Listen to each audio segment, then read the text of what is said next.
Form of estate planning, she has spoken about wills. So there is another one which is called a trust. And I think for us to be able to appreciate it, we are going to do it together. Yes? I will put this down. So I'm going to ask the demonstration. A trust as it is, I want them to. Augustine is a Woodonian, so he knows a lot of English. Just explain to us what you understand by the word trust. Yes. You man, you know English. The trust. How do trust fund? Finances? No, anything, just abstract. What comes to you? Anything. Yeah. Something that someone has been able to literally take care of. Okay. Yeah. Okay. That's a correct answer. So, as a trust is divided into 3 areas. We have, for today is going to be my settler. Is a settler. Settler. Oh, okay, let's say creator. You're going to be my creator. He's a creative. So you're a creator. You're going to be my trustee. And he's going to be the beneficiary. So, for us to be able to understand the trust, him as the creator, right now what do you own? My mom is around. He's my young disclaimer. He's my young brother, so I can. He's my privilege. I have to answer that carefully. Oh. I have an administrator. Wow. Okay, let's do what do you hope to own? What do I have to own? Okay. Some acres of land. Okay. And a Europe. Those of you who know. That's a Lamborghini. Anyway. Yeah, let's just take acre of land. Okay. All right. Acres of land. So it says land and a vehicle, right?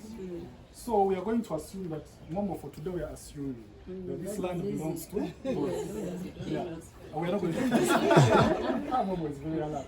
So, how a trust works is that Boris who owns this land and owns the vehicle, is going to entrust Augustine as his trustee to take care of the land and the vehicle for the benefit of Collins. Collins, for this demonstration, Collins is a son to Boris. Yes? So, Boris is going to entrust Augustine, who is going to hold this property for the benefit of Collins, who is the son.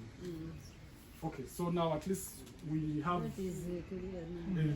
that's like the abstract meaning of what a trust is. And basically that is what it is. So with the trust, the creator, who is also the settler, entrusts his trustees. These trustees hold this property and manage it on behalf of the beneficiaries. Who are the beneficiaries who are part of the estate of the creator or settler. So the relationship that is going to govern this trust between Boris and Augustine, the trustee, is it has to be, they started by telling us we have to document everything, we have to, yeah? So there is a document that is created between the two of them. And this document is called a trust deed. In this trust deed, Boris clearly outlines that he's the father of Collins, he's the owner of all these properties here in Naria and what, and he's nominating Augustine and as his trustee to hold this property on behalf of Collins. Once that trust deed has been done, remember Barbara said contracts have to be witnessed. And she said another thing, she said witnessing and registered. yes, the one class. Witnessing and registration. So this trust deed has to both be witnessed and registered for it to be valid. Registration of that trust deed is done with the URSB, Uganda Registration Services Bureau, the registrar of documents. So now, Collins, remember, is a child, but he has no idea of what the father has put in place for him, because he's a beneficiary.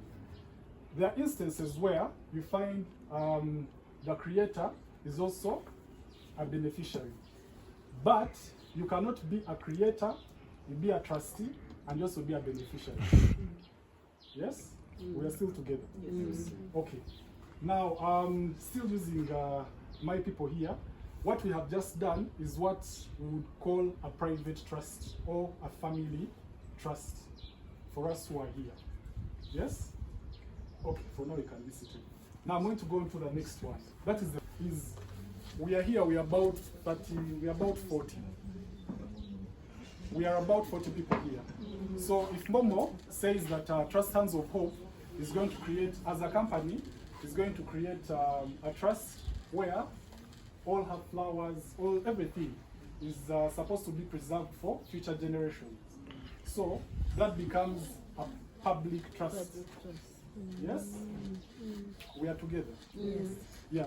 And it will go through the same processes where all of us here, since we shall be, all of us will have to nominate trustees, and these trustees shall have to hold that property on behalf of the beneficiary. Preserve the property on behalf of the beneficiary. Okay, so those are the two types. The next one is, of course, it also goes through the same process of a trust deed. We have to put it down in writing, and we go through the whole witnessing and registration. Now that we are done with registration, it does not stop there. Our law, I should have started with this disclaimer. Our Ugandan law is still undergoing a lot of evolution and modifications. So the area of trust is still one of those vague areas. It has not yet, the laws have not yet been adopted and modified to capture the current trend. So even when you're doing your private trust, you will have to register it with the Ministry of Lands. That's why I'm saying the law is still a bit vague. Why it is like that is because history shows that for the people who used to do trusts, most of them used to register trusts for their land, and there were very few people who were coming up with private trusts. So that is why everything had been sent to the Ministry of Lands. And actually right now, the irony is that no one else except the Minister of Lands and Urban Housing, Urban Development, only that person. Right now that's Honorable Judith Navapo. She's the only one who can issue with a certificate of registration. Not even Honorable Mayanja, who I see riding around. Yeah? It is only and only Honorable Judith Navapo who can do that, which all shows you the lacunas that are in our laws. Okay. What are the roles of the trustees? To avoid that fraud, no one should come and tell you that I'm waiting for Honorable Sam Mayanja to sign for you on your certificate. Unless, of course, with the elections that are coming up, he's made the minister. But as it is right now, it is only Honorable Judith Navakova who signs that certificate. So now, the role of trustees. Just like Rolla said, on the roles and duties of administrators and executors, you're holding this property for the beneficiaries. So you're supposed to manage and make sure that the property is preserved for its purpose. Yeah, basically that is their role. Some trustees, like administrators, may want to connive and steal or go against what the trustee says. And if they do that, they are personally held liable. And they can be taken on through our courts of law, and yeah, they'll be made to pay or imprisoned. So, what happens where there are issues with, for example, if it is a Muslim family and the man has his 4 wives, but at the point of his passing, sadly, he has one matrimonial home, like one residential home. The rest he has been renting for them. What happens to such people? Collins, do you have an idea? Anyway, so what would happen in such to avoid that? Had this man probably prepared and set up a trust for these blended families? Yes, the wives who don't have homes would also be protected, because in coming up with this trust, you are envisioning how is your family going to be 5 years from age, all the affairs of your family in this one document.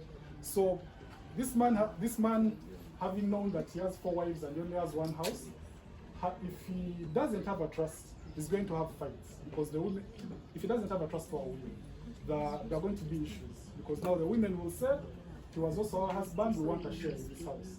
So you find conflict.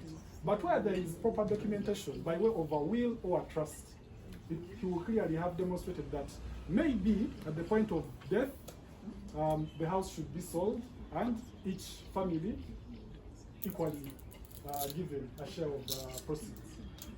Or he can say that let that house remain and let it be preserved for our children. Something like that. So what am I driving? All spouses, and also the best help with blended families. All right. Most of us are not Kampala. Okay, yeah, we're born in Kampala, but we have villages. We have places where we come from. I'm seeing my friend from yeah, but Uganda, yeah, we have people from that side. So now, most of those areas, unfortunately, are still under customary land tenure system, where land is communally owned or it's owned by a family, things like that. So to avoid issues, recently we had someone who came to the office, and their father passed on 5 years ago. Their father was the heir of their father. Now, where his father and the grandfather were buried, these people have been blocked from accessing that place by one uncle who they say is jealous that his children have not attained what these people have. So because of that, he blocked them. He told them, none of you is allowed to come and step on these burial grounds. But remember, where the burial grounds are, this is land that belonged to their grandfather. This is where the grandfather has been buried, the grandmother, all those other people have been buried. But someone is blocking you. He's now he's the heir, he's also an administrator, and he's blocking them from accessing burial grounds. So, when they came to us, of course, it was, and you reserve the burial grounds. Say you can sell off everything else, but these burial grounds should always be preserved. But now in this case, the burial grounds are on, it's about an acre. Now they concludes our presentation, and we are going to open up for the questions and answers, which are going to be handled by Barbara. Will take on, she'll be the one to distribute the questions. Thank you for listening to us.